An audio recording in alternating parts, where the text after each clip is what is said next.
Hello दोस्तों, कैसे हैं आप सब। आज हम आपके लिए एक बहुत इंटरेस्टिंग मूवी लाए हैं जिसका नाम है वीना वेट्स फॉर यू। अगर आप हमारे चैनल पे नए हैं तो उसे सब्सक्राइब कर लें और बेल आइकन भी दबा दें। तो दोस्तों, मूवी शुरू होती है और हम देखते हैं एक बूढ़ी औरत को जो कि जमीन पर रेंगते हुए चल रही है। शायद इस वजह से कि उसकी उम्र काफी ज्यादा है, जिससे कि उसका जिस्म कमजोर हो गया है, इतना कमजोर कि वो खड़ी भी नहीं हो सकती। इसके बाद वो एक काफी लंबी रस्सी को पहले टेबल से बांधती है और फिर उसका दूसरा हिस्सा खिड़की से बाहर फेंक देती है।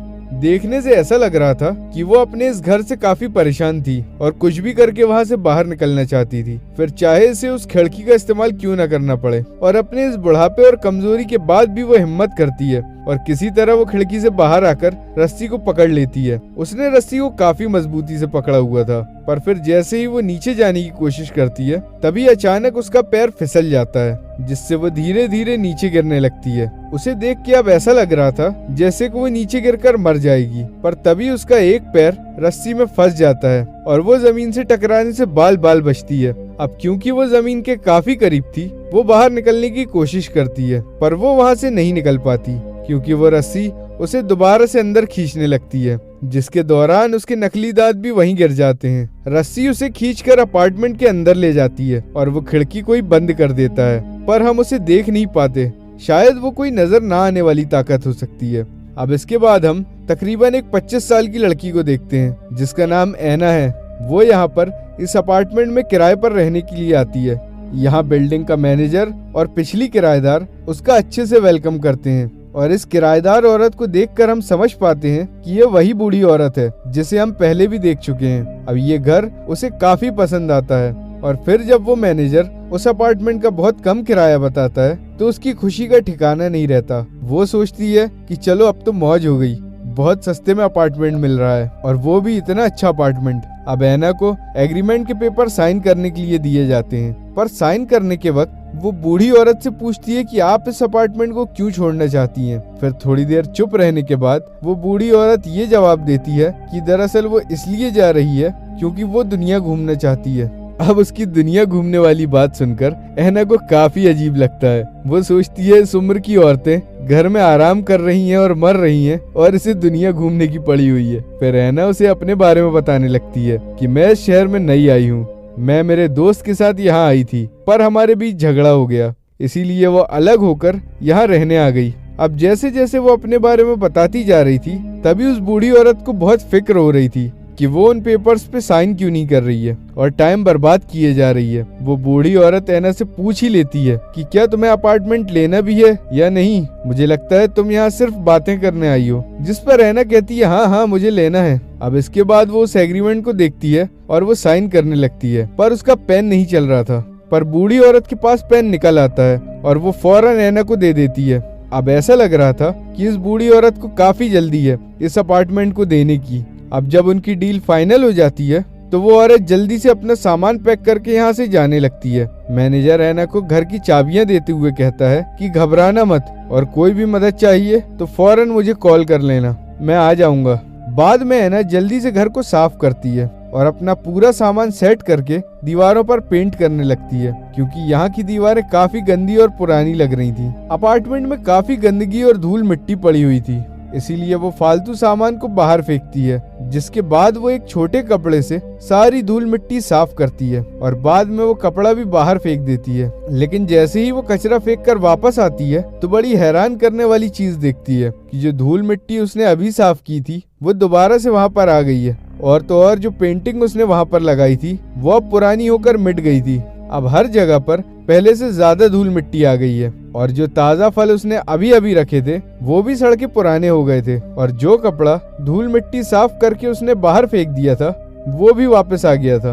अब ये देखकर उसे बड़ा अजीब लगता है, यहाँ तक कि वो काफी डर गई थी, पर फिर भी वो इस पे ध्यान नहीं देती और दोबारा से इस जगह को साफ करने लगती है। मगर हर बार जब जब वो किसी भी जगह को साफ करती है वो दोबारा से तुरंत गंदा हो जाता है और पुराना हो जाता है। अब इससे भी बड़ी हैरान करने वाली बात ये थी कि ऐना 25 साल की थी, पर उसकी आंखों के नीचे डार्क सर्किल पड़ गए थे और उसके चेहरे पर झुर्रियां पड़ रही थीं, जो कि आमतौर पर बड़ी उम्र के लोगों को पड़ती हैं। जिसके बाद वो थककर सोफे पे ही सो जाती है। अब रात को अचानक रेडियो अपने आप ऑन हो जाता है, जिससे ऐना की नींद खुल जाती है और वो उठ जाती है। वो तुरंत उठकर उसे बंद कर देती है। फिर वो शीशे के पास जाती है तो वो देखती है कि उसका चेहरा काफी बदल गया है, मतलब वो अपनी उम्र से काफी बड़ी लग रही है। अब ये सारी चीजें उसकी समझ से बाहर थी, मतलब कि घर का दोबारा से गंदा हो जाना और उसका उम्र से इतना बड़ा लगना और उसका अचानक से बदलना। वो गुस्सा होकर सीधी जाती है मैनेजर के पास और कहती है कि तुमने मेरे साथ ये क्या किया।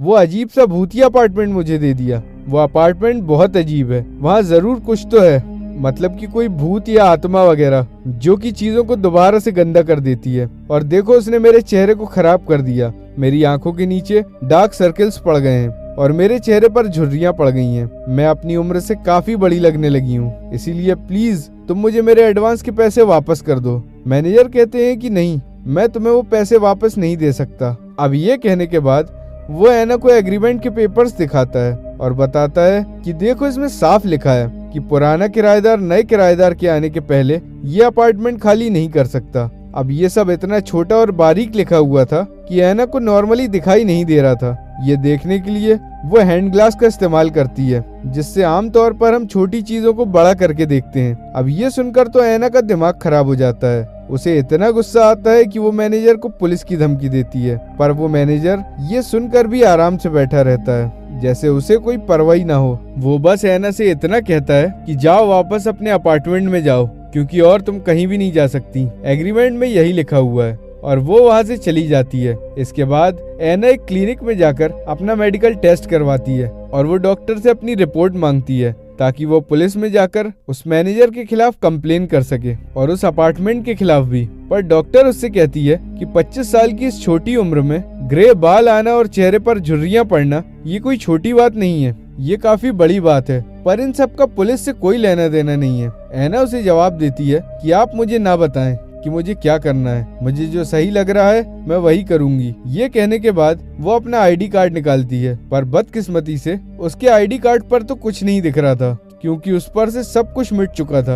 अब क्योंकि ऐना उस अपार्टमेंट से तंग आ गई थी, इसीलिए वो वहाँ जाना नहीं चाहती थी। तभी वो रात गुजारने के लिए एक होटल में जाती है, जहाँ रिसेप्शनिस्ट उससे इसका आईडी कार्ड मांगता है, जो कि हम जानते हैं कि उसके पास नहीं है, क्योंकि वो तो सारा मिट चुका है। अब इसी वजह से उसे ज्यादा पैसे देने पड़ते हैं। अब इसके बाद रात को जब वो वहाँ सो रही थी तो अचानक से उसकी आंख खुल जाती है और उससे यहाँ पर उठा ही नहीं जा रहा था और वो काफी कमजोर महसूस कर रही थी। और यहाँ बहुत हैरान करने वाली बात सामने आती है, ऐना अब काफी बूढ़ी दिख रही थी। वो तकरीबन 80 साल की दिख रही थी। उसके चेहरे और हाथ पैरों पर हर जगह झुर्रियां पड़ गई थी। जाहिर है वो बूढ़ी हो गई है। अब वॉशरूम में आकर उस बेचारी को खांसी आने लगती है, जिससे कि अचानक उसका दांत टूट के बाहर गिर जाता है। अब अगले दिन ऐना दोबारा उसी अपार्टमेंट में आती है और जाके मैनेजर से मिलती है, मगर मैनेजर उसकी ऐसी हालत देखकर हैरान नहीं होता, बल्कि उल्टा उसे कहता है कि तुम्हें सारे रूल्स का ख्याल रखना चाहिए। उसमें साफ साफ लिखा हुआ है कि तुम बाहर नहीं जा सकती हो।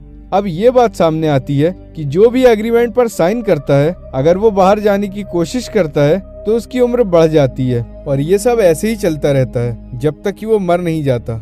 इसके बाद मैनेजर उसे ये भी बताता है कि ये अपार्टमेंट बड़ा अनोखा है, इसे अकेले रहना बिल्कुल भी पसंद नहीं है। ये चाहता है कि इसके साथ हर वक्त कोई न कोई रहे और यही वजह है कि यहाँ पर किराएदार होना जरूरी है। अब मैनेजर से बात करने के बाद ऐना वापस अपने कमरे में चली जाती है, यानी उसी भूतिया अपार्टमेंट में। अब कुछ देर बाद मैनेजर को एहसास होता है कि मेरी माचिस यहाँ पर नहीं है। वो समझ जाता है कि जरूर ऐना उसे उठाकर ले गई है, इसीलिए वो जल्दी से उसके अपार्टमेंट की तरफ जाता है और देखता है कि उसका दरवाजा तो अंदर से बंद है। अब हम देखते हैं कि ऐना अपने कमरे को जलाने के लिए हर तरफ शराब फेंक रही है, पर बदकिस्मती से जैसे ही वो तीलियां जलाकर फेंकती है तो देखती है कि ये अपार्टमेंट आग ही नहीं पकड़ रहा है। ऐना बार बार तीली जलाकर नीचे फेंकती है, पर आग लगती ही नहीं है। लेकिन उसकी ऐसी हरकत को देखकर अपार्टमेंट को बहुत गुस्सा आ जाता है और वो उसे सजा देने के लिए उसका गला घोटने लगता है।